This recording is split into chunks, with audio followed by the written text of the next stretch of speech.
무슨 일이시죠? SNS를 너무 많이 보고 움직이지 않고 식습관도 나쁘고 잠도 못 자고 이런 이유로 여러분께서는 자신의 잠재력을 최대한 사용하지 못하고 있다고 생각하시나요? 네, 정신력이 둔해질 수 있죠.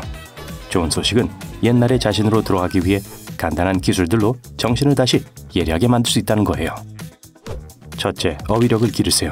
친구들과 이야기할 때 더 똑똑한 사람처럼 보이게 될 거예요. 그리고 이는 뇌를 자극하는 좋은 방법입니다.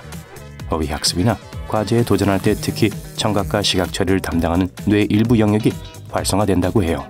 작은 공책을 가지고 다니면서 책을 읽을 때마다 동영상을 볼 때마다 또는 누군가와 대화하며 알게 된 새로운 단어를 적어보도록 하세요. 뜻을 찾아보고 다음날 5번씩 사용해보세요. 줌바, 살사, 재즈 댄스, 힙합, 바차타 가능한 한 자주 마음껏 춤을 춰보세요. 댄스 수업에 등록하거나 다른 사람들이 춤을 출 때 멋있다고 생각했던 춤 동작이 담긴 영상을 인터넷으로 볼 수 있습니다. 새로운 춤 동작을 배우면 암기력과 처리 속도가 빨라질 거예요. 게다가 재미도 있잖아요.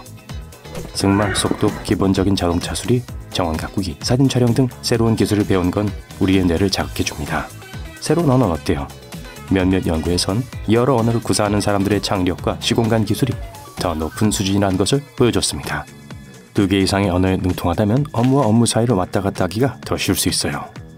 무엇이든 하루에 10분에서 15분 정도만 쓰면 마스터를 하도록 도와주는 무료 앱이나 수업들이 존재하죠. 이런 연습을 하는 동안 뇌세포끼리 연결은 더 강해지고 서로 더 잘 소통하게 될 거예요. 또한 기억력도 높여줍니다. 일단 뭔가를 배웠다면 다음 단계로 넘어가서 가족이나 친구에게 그 기술을 가르칠 수 있는지 보세요. 정말 멋진 연습 방법이죠? 게다가 주변 사람들에게 새로운 것을 가르쳐줄 수도 있잖아요. 드럼, 기타, 피아노 등 악기 연주를 배우는 것은 연령대에 관계없이 모든 사람들의 두뇌를 업그레이드 해줄 겁니다.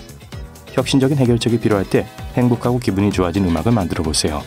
그러면 뇌가 창의적인 아이디어를 낼 수 있을 겁니다. 목록을 기억하고 기억장치라고 하는 정보를 떠올릴 수 있게 도와주는 창의적인 기술도 있어요. 수요일은 금지, 화목한 우리 가족, 도전 해명해. 이게 뭘까요? 명왕성까지 행성이라고 한다면 이런 식으로 행성 이름을 쉽게 외울 수 있을 거예요. 첫 글자를 가지고 이야기를 만드는 거예요. 어떤 동물이나 엠파이어 스테이트 빌딩 그림의 천조각 퍼즐을 한번 조립해보세요. 퍼즐을 맞추는 건 긴장을 풀고 뇌가 공부할 수 있게 도와주는 좋은 방법이에요. 일상생활에서 모든 감각을 사용해보세요. 시장에서 장을 보고 여행하고 정원을 가꾸고 쿠키를 한 판 굽고 회의에서 메모를 하고 새로운 레스토랑에 가보세요. 무엇을 하든 동시에 만지고 맛보고 냄새를 맡고 듣고 보는 것에 집중해보세요. 우리가 어떤 것을 경험할 때 더 많은 감각을 사용할수록 심지어 우리가 일상적으로 하는 것이라 하더라도 그 기억을 유지하기 위해서 두뇌의 힘이 더 많이 필요하게 될 거예요. 일상적인 일을 할 때 습관에 얽매이지 마세요. 스스로 새로운 경로와 새로운 방법을 시도하도록 자신을 상기시켜야 합니다. 우린 대부분의 집안일을 자동적으로 하기 때문에 부엌 수납장에 몇 개의 접시가 있는지, 아래층으로 걸어 내려갈 때 몇 개의 계단을 내려가야 하는지 기억하지 못합니다. 그러므로 샤워를 하거나 다른 방으로 이동하거나 다른 일상적인 일을 할 때 눈을 감고 주변 것들을 만지면서 해보세요. 우리 주위에 있는 것들에 대한 신호를 뇌에게 보내줄 거예요. 자신의 습관을 더 잘할 수 있도록 순서를 바꿔볼 수도 있어요.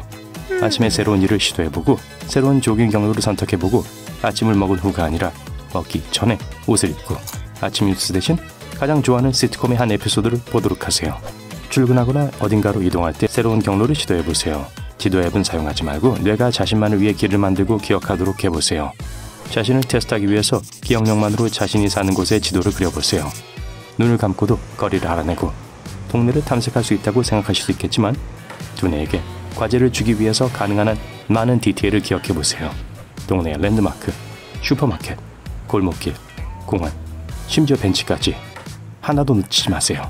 작업이 끝났다면 그림을 실제 지도와 비교해보세요. 만약 너무 쉬운 과제라면 유럽이나 미국의 지도를 그리고 모든 주와 국가의 이름을 붙여보세요. 자신에게 충분히 어려운 과제를 찾을 때까지 난이도를 계속 높여야 합니다. 대화하는 사람에게 집중하세요. 휴대폰에 손을 뻗거나 SNS 피드를 스크롤하지 않고도 신나는 대화를 즐길 수 있습니다. 흥미로운 대화를 할 우리는 빠르게 반응할 수 있고 자극을 받은 두뇌는 빠른 사고력을 발휘하여 새로운 것을 배우게 됩니다. 오프라인으로 활동을 늘리고 친구들을 만나고 아끼는 사람들과 최대한 많이 어울리세요. 세세한 것까지 신경 써보세요. 친구들의 옷이 무슨 색인가요? 안경의 모양이 정말 멋지죠? 친구가 머리를 새로 잘랐나요? 마음속에 메모를 하고 현재에 집중하고 주변을 관찰하는 이 모든 것이 여러분에게 도움이 될 거예요. 뇌 활동을 증진시킬 멋진 운동이 하나 더 있어요. 자주 쓰지 않는 손을 써보세요. 만약 오른손잡이라면 점심을 먹거나 청소하거나 물건을 줍거나 무언가를 적을 때 왼손을 사용해보세요. 힘들 수도 있지만 가장 효과적인 뇌 운동이 반드시 쉬운 건 아니니까요. 우리 두뇌에게도 쉴 시간을 주세요. 물론 운동하고 정신을 날카롭게 만드는 것도 멋진 일이지만 항상 전원을 켜서 주변에서 무슨 일이 일어나는지 관찰할 순 없잖아요. 예를 들어 명상은 여러분의 몸을 진정시키고 스트레스를 줄이고 호흡을 느리게 하는 좋은 방법이에요. 5분, 10분, 15분 얼마든지 얼마나 명상에 집중할 수 있는지를 정하고 자신에게 효과가 있는 기술을 찾고 긴장을 풀고 매일 규칙적으로 해보세요. 두뇌에 필요한 지방, 비타민, 영양분을 전달해주는 음식을 드세요. 호두, 블루베리, 계란, 코코넛 오일, 아보카도 같은 음식은 뇌를 더 강하게 만들어서 매일 문제를 풀 수 있게 도와줄 거예요. 새로운 음식에 도전해보세요. 항상 외식을 할 때마다 같은 음식을 주문하지 마세요. 새로운 것을 시도할 때 우리의 뇌는 이 음식이 다른 것이라는 것을 깨닫고 수용체를 활성화시키기 위해 코로 신호를 보냅니다. 전에 경험하지 못했던 냄새는 뇌에 완전히 새로운 느낌과 감각을 줄 것입니다. 식당뿐만 아니라 집에서도 새로운 재료와 조리법으로 새로운 음식에 도전해보세요. 기억하고 싶은 것들을 반복해보세요. 누군가를 만날 때 우린 악수를 하고 자기소개를 하고 이름을 물어보고 다음으로 겨우 반가워요 라고도 말하기 전에 그 사람이 했던 말을 까먹죠. 인간은 선천적으로 얼굴을 인식하는 기술이 매우 발달되어 있어요. 우리의 뇌가 매우 빠르게 처리하는 일련의 정보이기 때문이죠. 이름은 누군가에 대해 그렇게 많은 걸 알려주진 않아요.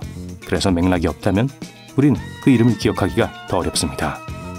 대부분의 사람들은 만나는 순간에 특히 많은 수의 사람을 만날 때 특별히 신경을 써서 남의 이름을 외우지 않아요. 우리 중 다수가 이름은 듣지도 않을 거예요. 이를 바꾸고 싶으면 듣고 나서 그 사람의 이름을 크게 말해보세요. 방금 생각하고 읽고 큰 소리로 들은 모든 것들을 반복해보세요. 기억력이 강화될 거예요. 소리내어 읽어보세요. 과학기술로 인해 우리는 몇 분마다 핸드폰을 들여다보기 때문에 성공하기는 어려울 수 있어요. 무언가에 집중하는 건 어려운 일이죠. 하지만 큰 소리로 읽을 때 우리는 뇌의 다양한 부분을 동시에 사용하게 되기 때문에 꼭 시도해 보셔야 합니다. 시간을 좀 주세요. 정말 배우고 싶은 게 있다고 최단 기간에 100번씩 반복하지 마세요. 매일 몇 시간에 한 번씩 더 장기적으로 새로운 기술을 연습해 보세요. 이렇게 하면 복잡한 정보와 기술을 익힐 수 있을 겁니다. 우리가 뇌 활동을 증가시키기 위해 어떤 방법을 사용하든 몸의 나머지 부분까지 신경 쓰지 않는다면 모두 도루묵이 될 수 있어요. 운동을 하고 먹는 음식에 주의를 기울인다면 기분이 더 좋아지고 정신이 상쾌해지고 무언가를 배울 준비가 될 겁니다. 게다가 나이가 들면서 생길 수 있는 수축 같은 것으로부터 뇌를 지킬 수 있을 거예요. 해마는 나이가 들수록 작아지는 뇌의 기억 중추입니다. 몇몇 연구에서는 운동을 할 때 특히 일주일에 적어도 40분 동안 걷기 같은 유산소 운동을 할 때 해마의 크기가 줄어드는 대신 약 2% 정도 커진다는 것을 보여줬습니다. 운동은 뇌로 가는 혈액순환을 개선하고 산소와 영양분을 공급해줍니다. 산책을 하러 가거나 헬스클럽에 가고 자전거를 타고 수영을 하고 유산소 운동을 하고 역기를 들고 춤을 추고 스파이더맨처럼 건물로 올라가 보세요. 무엇을 선택하든 몸을 활동적으로 유지하면 절대 후회할 일은 없을 거예요.